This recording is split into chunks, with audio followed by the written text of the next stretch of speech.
రాయలసీమలో అత్యంత ప్రసిద్ధి చెందింది గంగమ్మ జాతర. అనంతపురంలో జరిగే ఈ జాతరకు రాయలసీమ జిల్లాలతో పాటు కర్ణాటక, తమిళనాడు, తెలంగాణ రాష్ట్రాల నుంచి భక్తులు తరలివస్తారు. ఇక్కడి గ్రామ దేవత గంగమ్మ భక్తుల కొంగు బంగారం అని చెప్తారు. ప్రతి ఏటా జరిగే గంగమ్మ జాతరకు పెద్ద ఎత్తున ఏర్పాటు చేస్తారు.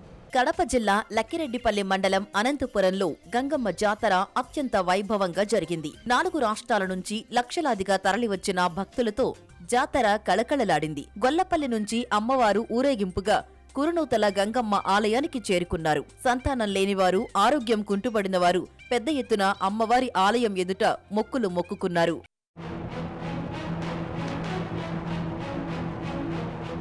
అనంతపురం గంగమ్మ జాతర వైభవంగా జరిగింది. కురునూతల గ్రామం చాగలగుట్టపల్లిలోని గంగమ్మ ఉత్సవ విగ్రహాన్ని బయటకు తీయగానే ఉత్సవాలు ప్రారంభమవుతాయి. ఉత్సవ విగ్రహాన్ని బోనాల దేవర ఇంటిలో ఉన్న అమ్మవారిని బయటకు తీసుకొస్తారు. అక్కడ్నుంచి అమ్మవారిని భక్తులు కాలినడకన డప్పులు, మేళతాళాలతో మర్లవండ్లపల్లి మర్రి చెట్టు, చౌటపల్లిల మీదుగా జాతరలోకి తీసుకొస్తారు.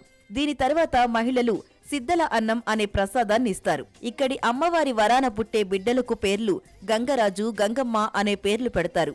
గ్రామ దేవత సర్వకాలంలో తమను కాచి రక్షిస్తుందని భక్తులు నమ్ముతారు. ఇక్కడ ప్రత్యేకత ఏమిటంటే ఇక్కడ ఉన్నటువంటి భక్తుల కోసం కానీ, వరపడిన భక్తుల కోసం కానీ, పిల్లలు సంతానం లేని వారికి సంతానం ఇవ్వడం కానీ, అటువంటి కోరికలు నెరవేర్చడం వల్ల ఈ అమ్మవారు రాయలసీమలో ఉన్నటువంటి 4 జిల్లాలే కాకుండా కర్ణాటక కానీ, మైసూరు కానీ, తమిళనాడు కానీ ఇక్కడి నుంచి కూడా భక్తులు రావడం జరుగుతుంది.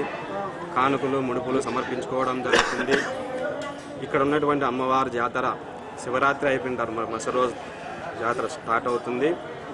భక్తులకు ఎటువంటి అసౌకర్యంగా లేకుండా క్యూ లైన్లు మరియు చలువు పందిర్లు, త్రాగునీరు ఏర్పాటు, అలాగే జాతరకు సుమారు 5 మంది పులివెందుల డిఎస్పీ గారి ఆధ్వర్యంలో 5 మంది సిఐలు, 25 మంది ఎస్ఐలు, 200 మంది కానిస్టేబుళ్లు భారీ బందోబస్తు మధ్య జాతరకు ఎటువంటి అవాంఛనీయ సంఘటనలు ఎదురుకాకుండా ఏర్పాటు చేస్తున్నారు.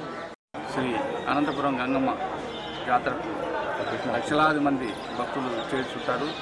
వారికి ఎలాంటి అసౌకర్యాలు లేకుండా మంచినీటి సౌకర్యం కానీ, వాళ్ళకు రవాణా సదుపాయాల్లో కానీ ఎలాంటి ఆటంకాలు లేకుండా దగ్గరుండి ఏర్పాటు చేసుకుంటాము.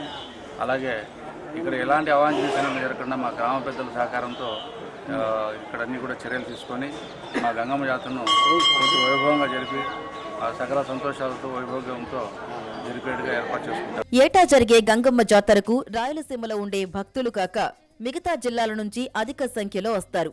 భక్తులకు ఎటువంటి ఇబ్బందులు లేకుండా ఆలయ అధికారులు అన్ని ఏర్పాట్లను చేశారు. జాతరలో ఎటువంటి అవాంఛనీయ సంఘటనలు జరగకుండా పోలీసులు గట్టి బందోబస్తు ఏర్పాటు చేశారు. పలువురు వీఐపీలు, రాజకీయ నేతలు అమ్మవారిని దర్శించుకుని మొక్కులు తీర్చుకున్నారు.